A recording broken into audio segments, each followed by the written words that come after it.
Right, I'm back. I had a few more thoughts about various things. Um, I've just come back from taking my cat to the vet for a checkup. She was spayed last week. She was pregnant, only just gone. But the first appointment I made, she disappeared. She knew. She disappeared for 2 days. She came back with a satisfied smirk on her face. So I knew she'd been got at. Yeah, so she had quite a big operation last week because they spayed her, they weren't even kittens, but she was pregnant, and repaired a hernia. So I took her back for a checkup today. They put stitches inside and they glued it. Now she's been lickety. So they re-glued the last part, and I've had to put the cone back on her. She's not happy. She's walking backwards. She can't get used to it. My son keeps going beep, beep, beep. I shouldn't now, but you got it.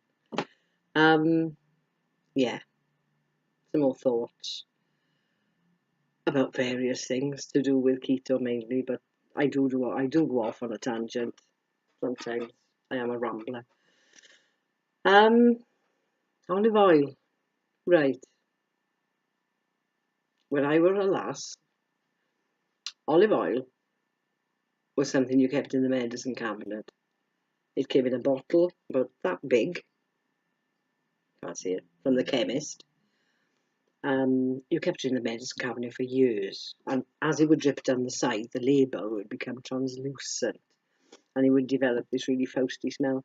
But you kept it there for earache and cradle cap. If you told me then I'd be frying my eggs in it, I'd have called you a dirty bugger. Isn't it strange how things change? Yeah, I mean, I've been cooking with olive oil now for, oh God, years. But it still makes me think about putting it in my ears and on my little boy's cradle cap, and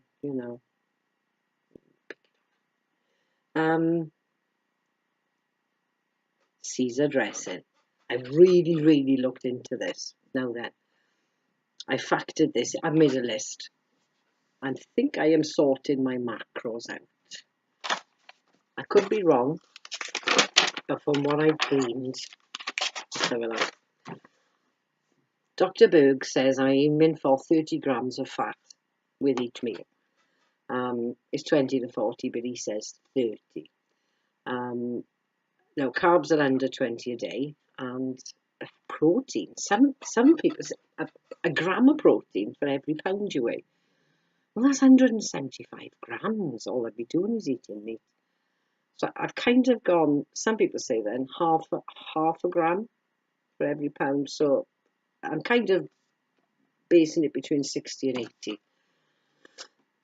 God, it takes some working out. My morning smoothie, well, my breakfast smoothie with a scoop of powder, protein powder. I bought the chocolate one too, makes a change. A tablespoon of the MCT oil, 100 grams of spinach, half a bag, and half a avocado. So it's 20 grams of fat in total, 25 grams of protein, 7 grams of carbs. So that's not bad for a meal. All my notes are are correlated into one big. See, fat, carbs, protein, and I haven't put every food because there's foods I won't be eating, but these are the foods that I will be eating. Yes, back to the Caesar dressing. Now then, according to my list, right, and I've looked various sources, Caesar dressing in 2 tablespoons has 17 grams of fat. Now I could base a meal around that, couldn't I? I could just dry fry my chicken, not in butter, and I don't know, a bit of oil, or maybe a little bit of butter. I could have bit of Caesar dressing on my salad, rather than a tiny, tiny bit. I can base a meal around it. 17 grams of fat, 1 gram of carbs, and 1 gram of protein. So I'm not saying Caesar salad is the sort of thing I enjoy it now and again. It's like cheesecake. If I had cheesecake every month, once a month, it would turn on me. Cheesecake is something I love. Once every couple of years, but more than that, and it's too much. And I think the same with Caesar dressing. I don't have to have it on every salad. It's something maybe once a week, once every couple of weeks. So, yeah, I think if I factor that in, I'll be fine. So there we are. What else have I got?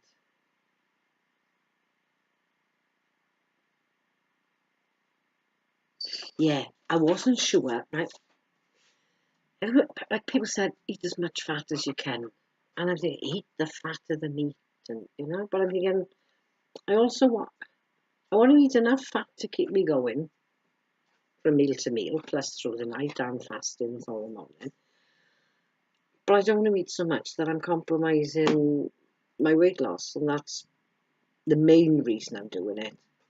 I'm starting to think now that when I'm at a comfortable weight, when I'm happy, I might factor in more carbs, but keep the keto lifestyle, because I think it's doable for me anyway.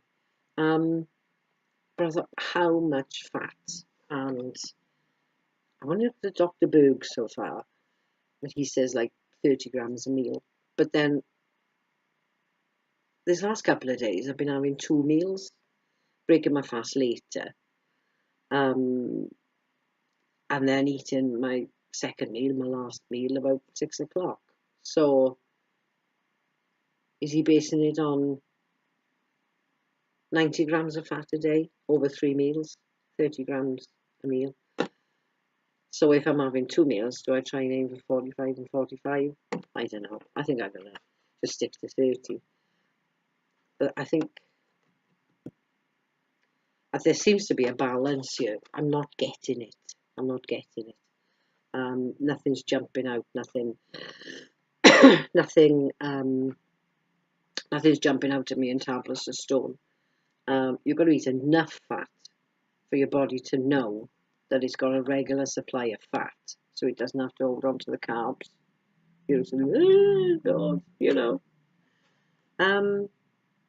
So how much is a regular supply to fool your body? Not fool your body then, but to reassure your body that this is going to be a regular supply of fat, so that it's okay to adapt and turn over to fat burning permanently to become eventually fat adapted. I need to read more. I'm going to keep at the stage now where the more I read, I suppose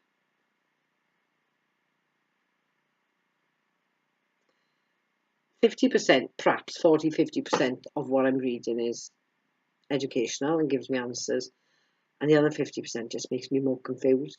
So I'll get there in the end, I dare say. But that's what I'm doing now. 30 grams of carbs per meal. Sorry, 30 grams of fat per meal.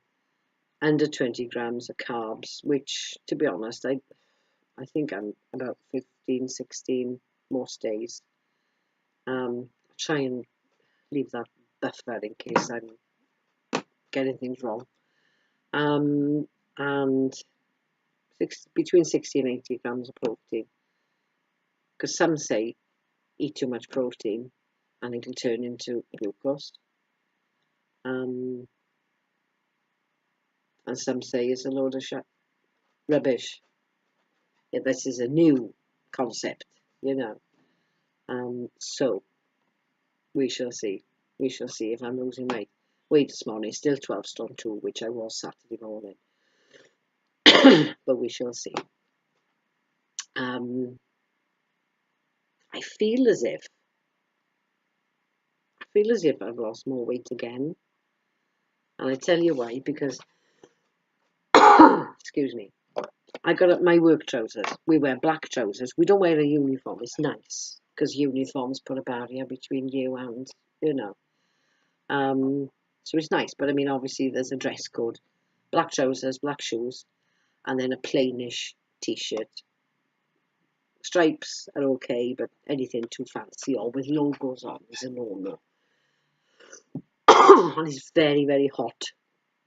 So we tend to, I think we've all got the same t-shirts because we all shop in Matalan, £4 a pop, with short sleeves, very lightweight cotton jersey. Because it's so hot there. You know, they got to keep it a certain temperature because, you know, they sedentary lifestyle, a lot of them, and they do feel the chill. And we were rushing around like, you know, like Billy Orr, and I should have sweated. Do you know what I reckon? People say to me sometimes, it's a wonder you're not like a pin, as thin as a pin, you know, with the rushing around you do. But I always say, but I was 6'2" when I started nursing, so I've just worn myself down. Yeah, clothes. So I had one pair of black work trousers, and they, you know, wear them 3 or 4 days. They'd go clean top every day, but work trousers, and they'd go in the wash, and they'd been sort of they were a bit loose anyway. They're a size 18, but you know, a generous 18. And they've been I don't think my hips would hold them up now. And the last time I worked 6 days ago, they were sitting so low on my hips that I was stepping on them. And it's not a good look. It's no, it's not a good look at all. So I've got 3 or 4 pairs of really nice trousers because I love charity shops. I love a bargain. And if I won the lottery, if I won millions and millions of pounds on the lottery, I would still go in charity shops. I would still love a bargain, and I would still buy food that's marked down in the supermarket because it's ingrained in you. Well, in me anyway. I love charity shops. So I've got 3 or 4 pairs of lovely Marks and Spencer trousers. Pick them up for a couple of quid. Well, the biggest of them is an 18. They're all kind of 18 really, and 16, but the most generous one of them, strange, the other pair of 18 trousers, Matalan, falling off me. 18, size 18 Marks and Spencers, couldn't do them up. Like I say, I'm back to work tomorrow, so I thought today, well, I'll try them again. I gotta try them. Done them up. Tight, yeah, but wearable. Which makes me think, you know, I couldn't do them up the weekend, and I'm the same weight now as I was then. So, you know, must be building up muscle, and muscle's heavier than fat. So, yeah, and like my t-shirts, they're not just baggy, but they're a bit sort of, you know, I've got about 7 or 8 in rotation, but you know, for 4 quid, they're not going to last long, are they? So I got another couple of t-shirts in the size 16. So we shall see. I'm only a 7 till 3 tomorrow, so it's not like I gotta wear tight trousers all day. And I'm gonna one button popped off very badly, so I'll reinforce all the buttons tonight. Get my needle and thread out, so I don't have to worry about any embarrassing situations tomorrow. And I might wear one of my new t-shirts, or I think I'll throw a few out actually. I'll keep a couple of the tidier ones, even if they are a bit baggy now, but still.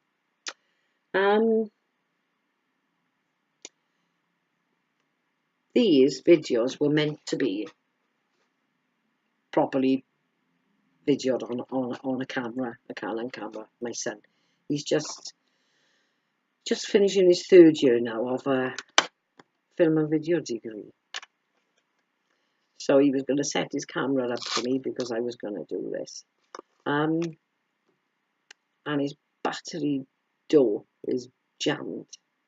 So I got to take it to a camera shop to be repaired. Hence the poor quality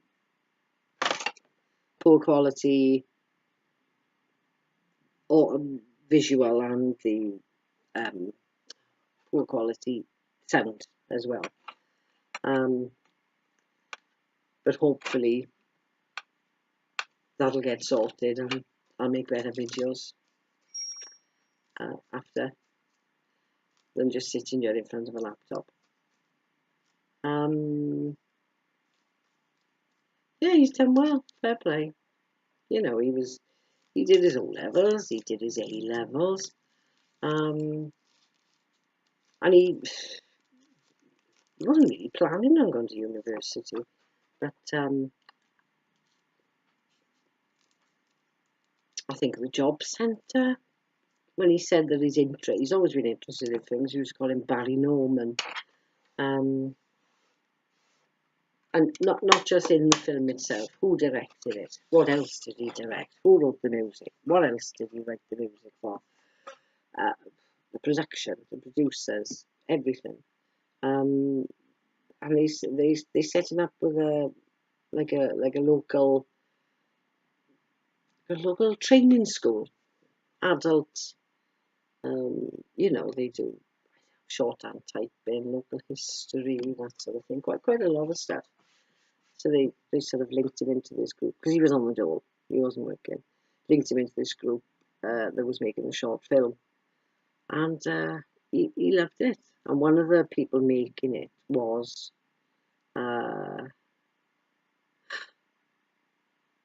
one of the people on the Doctor Who production team, doing a bit of local charity, you know, what have you.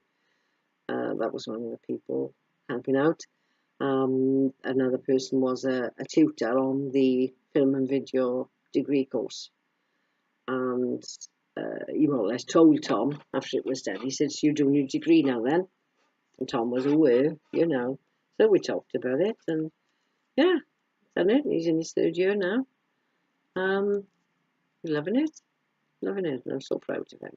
Fair play. Yeah, so that was going to be, yeah, hopefully this will get a lot more professional looking. I'm having a fag. If you don't like it, switch off. Right. I've got to mention it. How big is a bloody cup? 1 cup of this, half a cup of that. Is it a standard measure? And how do you... I know I keep saying Dr. Berg, but he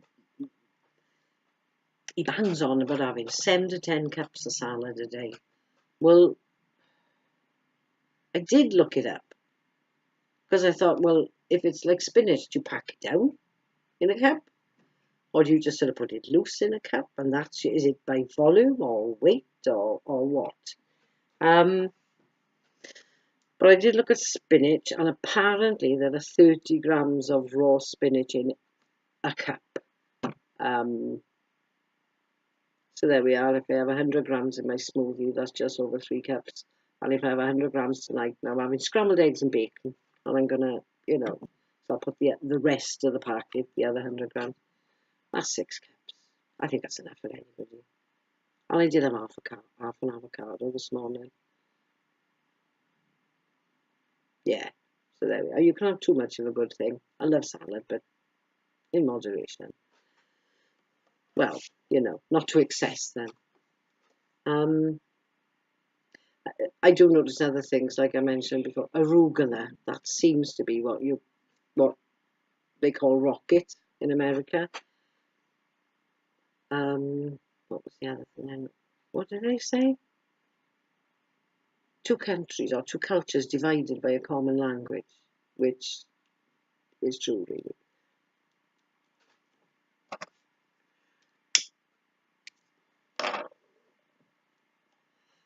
But it would make it easier if people are giving recipes and they just stuck to, even if it's stuck to ounces. I know you use pounds and they use pounds and ounces in America.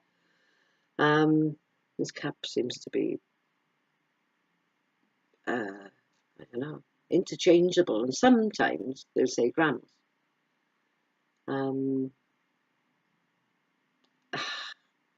I was brought up with feet in inches and pounds and ounces and what have you, but I think when it comes to, like, if I'm cooking or if I'm doing DIY measuring stuff, I'll stick to metric, because you've got more accuracy, especially when you've got to measure bits of wood that are exactly the same or to a certain what have you. So that would be a lot easier. I read somewhere that the cup was 250 mLs. Oh, and you can buy actual measuring cups. Cup, half a cup, quarter of a cup. It's just I got two systems in my head now, and I don't know. I don't want to introduce a third, really. Perhaps that's me being a bit reactionary.